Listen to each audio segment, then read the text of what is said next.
បងសូមផ្ដាច់ញាការពារទឹកដីសូមស្ងួនពីងស័យ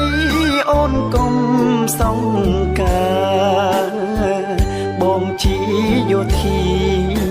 ការពាររដ្ឋាតស៊ូផ្ដាច់ញាលុងត្រាជោគជ័យប្រពន្ធបងអើយអូនគុំបារម្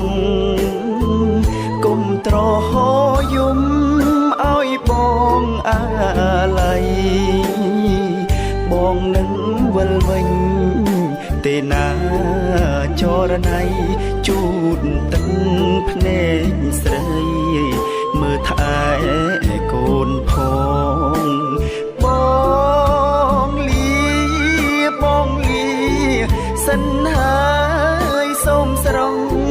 ត្រានត្រាយកុំកើតទុកឡើយណាកែនួនល្អងជាតិ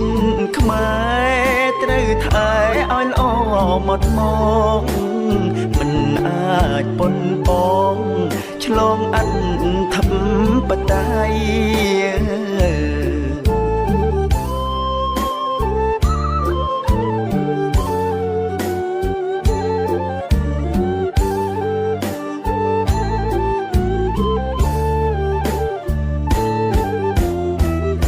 ជីវិតជូនជាតិធៀបជូនម្ដាយហើយសង្ខារនៅឡើ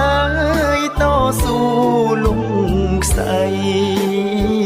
ពាំងលីជីវិតការពារទឹកដីដេញខ្មាំងចង់រាយប៉ុនប៉ងប្រហា